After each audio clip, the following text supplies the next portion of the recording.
Olá, vamos para mais uma pérola? Mais uma pequena pérola. Eu quero ressaltar a questão da renovação da mente, tá? Por quê? Porque a palavra diz que nós que podemos renovar, nós é que temos que renovar a nossa mente, através do nosso pensamento, né? Então, eu gostaria de falar o seguinte: se você quer, você pode. Você é aquilo que você imagina. Por que não imaginar coisas boas? Por que sempre imaginar coisas ruins? Né? E é hora de você tomar uma decisão, de realmente ser uma coisa prática, uma coisa concreta. Você fez a sua lista? Então, eu aconselho você fazer a sua lista. Coisas tóxicas que você quer remover da sua vida, do seu pensamento, da sua boca e das suas atitudes e das suas emoções, lógico. Tudo é um conjunto, né? Então, precisamos ter essa coragem de partir para a prática da palavra. A palavra não foi feita para a gente somente ouvir, achar bonito, declarar. Não, ela foi feita para você e eu praticarmos. E precisamos ter passo a passo, ter uma determinação, ter uma escolha, né, de tomar esse passo de mudar. Então, em primeiro lugar, tenha coragem de fazer a sua lista das coisas tóxicas que você pratica, das coisas tóxicas que você pensa, das coisas tóxicas que você sente. Faça essa lista detalhadamente. Após fazer essa lista, essa coleta desse lixo que precisa ser removido, é importante você imediatamente já imaginar o que você quer ao contrário. Você procurar isso, um respaldo na palavra, porque a verdade é a palavra. A verdade não é o que eu acho, não é o que o mundo acha, não é o que... A verdade é a palavra. Essa nunca vai mudar. Então, em cima do sentimento, pensamento, atitude tóxica que você tem, procure na palavra algo que vai falar exatamente o contrário. Tá? Então, se você está se tratando sobre medo, vamos procurar na palavra algo sobre medo. Se está falando algo sobre solidão, abandono, procura na palavra e veja isso.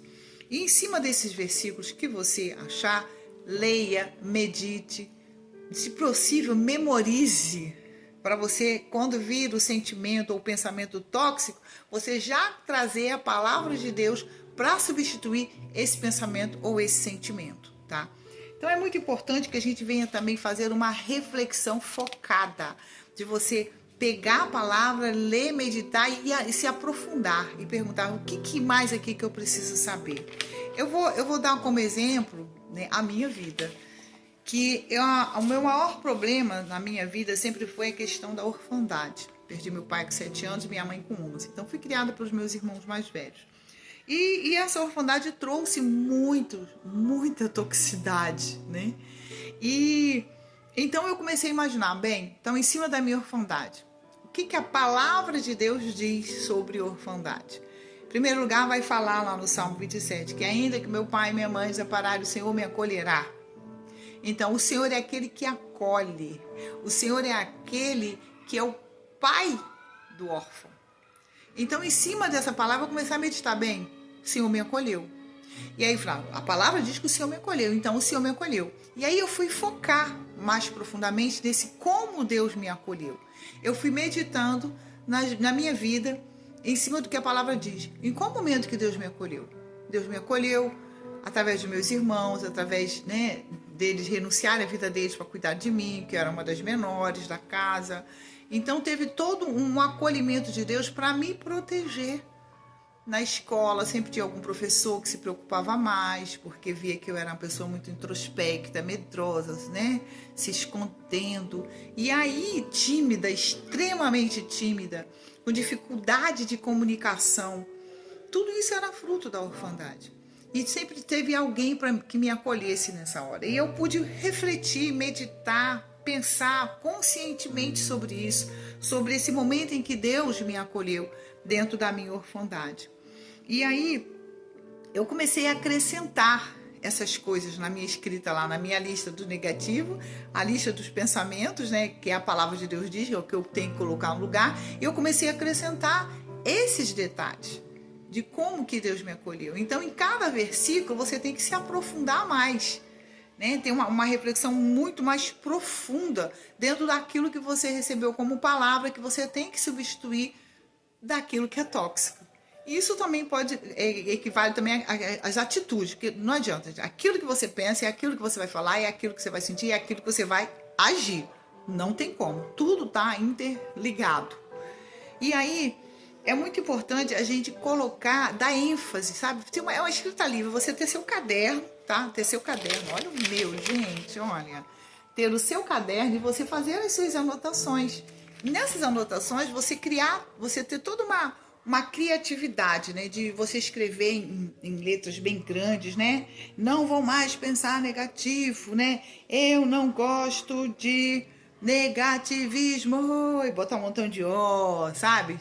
Frisar de vermelho, de roxo, de azul. Vamos lá, vamos usar a criatividade.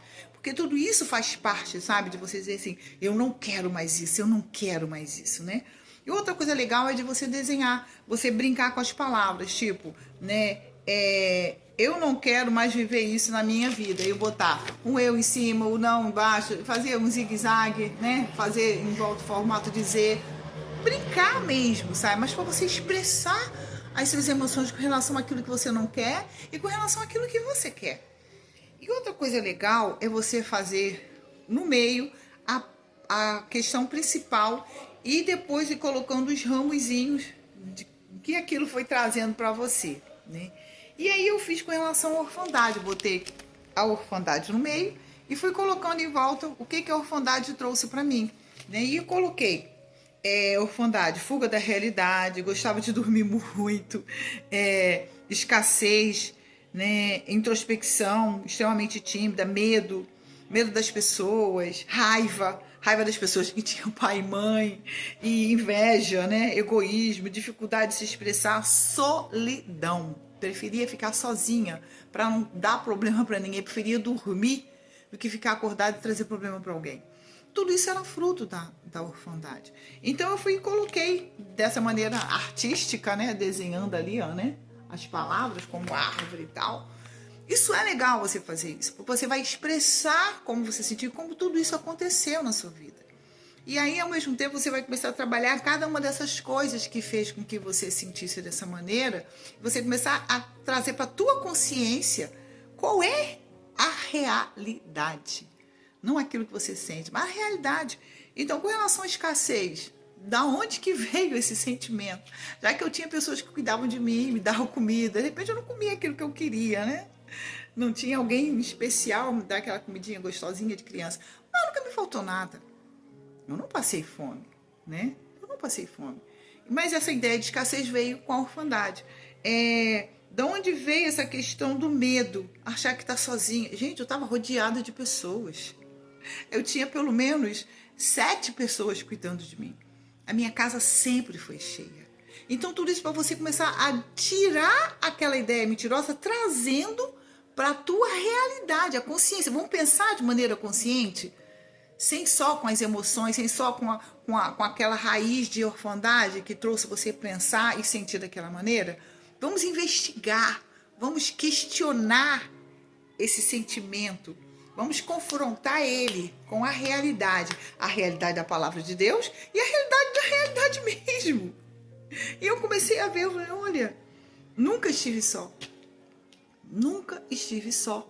A ponto de eu ter dificuldade até mesmo na minha casa de ficar sozinha, porque sempre tinha alguém por perto, sempre muita gente falando, sempre. Nunca estive só. Da onde que veio essa solidão? Então a gente começar a confrontar aquele sentimento tóxico, né, com uma realidade concreta mesmo, né? Além da realidade principal, que é a palavra. Se a palavra diz de que o Senhor é aquele que me acolhe, eu tenho que me sentir acolhida por Ele.